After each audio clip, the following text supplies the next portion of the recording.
Hello दोस्तों। International women's day पे मैंने सोचा मैं सेलिब्रेट करूंगी जनरेशन एक्स। क्यों? क्योंकि मेरी जो क्लिनिक का पूरा स्टाफ है ना, वो जनरेशन एक्स का है। अभी जनरेशन एक्स क्या है? 1965 से 80 के बीच में जिनका जन्म हुआ है वो जनरेशन एक्स है। उन लोगों का स्ट्रगल अलग ही है अभी की जनरेशन से, बहुत ही डिफरेंट। अब ये देखो ना, ये भारती मेरे बाजू में बैठी हुई है। ये जब हमारे यहाँ आई थी साड़ी पहन के, उसके पहले तो शायद घर में सास की ससुर की सबकी सेवा करती रहती थी। आई थी तब उसे एक्चुअली ठीक से लिखने भी नहीं आता था, ऐसे मैं बोलूँगी। हम डांटते थे। बाद में उसने लिखना तो क्या, कंप्यूटर भी सीख लिया, पूरी इमेजेस स्क्रीनिंग भी कर रही है, कम्युनिकेशन कर रही है, मेल्स के जवाब दे रही है, सब कुछ सीख लिया है। अब हमारी दूसरी स्टाफ है पिंकी, प्रतीक्षा। अब ये आई तो रिसेप्शनिस्ट बोल के, पर बाद में उसने टाइपिंग इतना अच्छे से सीख लिया, खास करके मेडिकल रिपोर्ट्स, कि उसको लैब में ट्रांसफ़र कर दिया था। उसके बाद तो उसने सोचा कि मैं सिर्फ यहाँ पे ही क्यों रुकूँ, क्यों ना टेक्नीशियन का कोर्स कर लूँ। उसने वो भी कर लिया। आज हमारे यहाँ की चीफ टेक्नीशियन है जो है भावना। मेरे यहाँ पे वैसे एजुकेशन उसने 12वीं तक ही किया था, पर सीखने की इच्छा थी। जब आई तो मैंने बोला ईईजी सीखोगी? तो बोली हाँ सीख लूँगी। उसने पूरी कोशिश की, आज तो एक्सपर्ट है, पूरा अच्छे से ईईजी ले लेती। ईजी क्या, उसने कंप्यूटर सीख लिया है, स्कैनिंग करना, मेल के जवाब देना, मेल के आया है नहीं आया सब देखना, सब कुछ सीख लिया है। ये सभी लड़कियों ने एक्चुअली, यहाँ पे मेरे पीछे पिंकी बेन भी है, ये राजस्थान से है। घर में घूंघट की प्रथा, पर सूरत में आने के बाद उन्होंने सोचा नहीं मुझे ही कुछ करना है। ट्यूशन्स दी, फिर उन्होंने देखा उनके हस्बैंड का काम है तो क्यों ना मैं वहाँ पे ही मदद करूँ। दिन रात वहाँ पे काम करती रहती है। अब इन सब चारों की एक पिक्युलरिटीज़ मैं आपको बताऊँगी। ये चारों की चारों घर में भरपूर काम करती है। घर में सब काम इनको हाथ से ही करना है। हमारे घर पे जैसे है वैसे इनके यहाँ पे नौकर चाकर नहीं है। कपड़े धोना, बर्तन मांजना, रसोई करना, इवन हस्बैंड के हाथ में, सासू के हाथ में, जो भी होंगे उनके हाथ में खाना पकड़ाना, सब कुछ उनका करना है। और बर्तन भी मांजना है। यहाँ पे नौकरी पे टाइम पे नहीं आते तो हम लोग भी कभी कभी डांटते हैं, सो वो भी सुनना पड़ता है।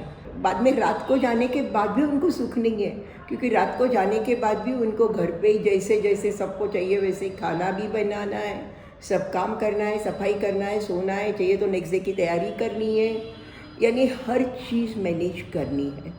पर वो सब खुशी खुशी करते हैं। अब ये सब क्यों कर रहे हैं?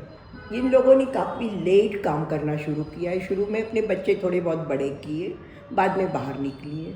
कारण उन्होंने देखा कि भाई हम लोग तो ऐसे घर में कर रहे हैं, अगर हमारे बच्चे ऐसे ही रह गए तो। फिर जब बाहर की दुनिया में उन्होंने प्रवेश की, जॉब करने लगा, बाहर की दुनिया में लोगों को देखा, तो उनको लगा कि एजुकेशन ही एक ऐसी चीज़ है कि जिसके कारण हम हमारे बच्चों को अच्छी ज़िंदगी दे सकते हैं। बच्चे थोड़े बड़े होने दिए, फिर बाद में उनको लगा कि हम भी कुछ करके घर में मदद करें, जिसके कारण शायद हमारा घर हो जाए, घर में 4 चीज़ें हो जाए, बच्चों को अच्छी स्कूल में पढ़ा सके, अच्छे से अच्छे पढ़ा सकें। जब बाहर निकले, बाहर की दुनिया देखी, तब उनको लगा अरे एजुकेशन ही सब कुछ है, हमारे बच्चों को अच्छे से अच्छे पढ़ाना है। इसका एग्जाम्पल भारती, उसने अल्टीमेटली दोनों बच्चों को पढ़ने के लिए कनाडा भेज दिया। भावना, वो अपनी लड़की को इंग्लैंड भेजने की तैयारी की है, उसने उसको कंप्यूटर्स में ग्रेजुएट करा दिया। सेम पिंकी, वो भी अपने बच्चों को भेज रही है। और यहाँ पे है मेरे साथ पिंकी बेन। पर यहाँ पे आने के बाद उन्होंने एक ही सोचा मैं भी कुछ करूँ। ट्यूशन्स ली, नहीं जचा, फिर उनको लगा मेरे हस्बैंड का काम है उसमें ही मदद करूँ। पूरी ज़िंदगी उसमें उन्होंने लगा दी और उसके साथ घर में ही काम करना। ये सब औरतें ये सब क्यों कर रही है? खास करके एक चीज़ नहीं कर रही है भारती, वो अपना घर इधर का ही नहीं संभाल रही है, वो अपने पियर का घर ही संभाल रही है। उसकी मम्मी नहीं है, पिंकी का भी सेम, मम्मी नहीं है, तो वो लोग अपने माँ का रोल अपने भाई बहनों के लिए कर रहे हैं और पूरी उनकी हेल्प कर रहे हैं। जब चाहिए तब जाके खड़े हो रहे हैं। ये हमारी भावना गांव में से है। कुछ भी हुआ सुबह 3-4 बजे उठ के गांव जाएगी, वहाँ का काम निपटाएगी, भाग के आएगी, क्योंकि वापस दोपहर की नौकरी मिलनी चाहिए। मेरी से गाड़ियाँ उनके पास नहीं है, कैसे ही धक्के खा के जाएगी, थकेगी। पर उन लोगों ने कभी उतनी परवाह नहीं की है। उनके लिए फैमिली फर्स्ट, बच्चे फर्स्ट, बच्चों के सब हाथ में चीज़ें देना, कि शायद मेरे को लगता है इन लोगों ने अपने बच्चों को किचन में ही नहीं जाने दिया है, या इन लोगों ने सोचा नहीं इनको एकदम अलग रखना है, बहुत सारी फैसिलिटीज़ देनी है और बच्चों को बहुत बढ़िया ढंग से बड़ा करना है। ये सब बच्चों एक ही जनरेशन अच्छे है। इसकी पहले वाली जो जनरेशन थी, उस जनरेशन में यानी हमारी जनरेशन या हमारे से थोड़े से बड़े लोग, उस जनरेशन में शायद बहुत ज़्यादा पढ़े हुए नहीं लोग थे, समाधान था, जो मिल रहा है खुश है।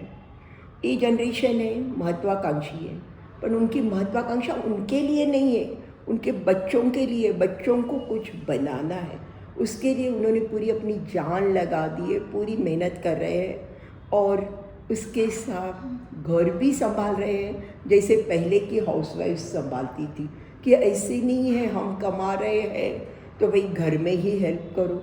वो वाला नारा इन लोगों का नहीं है।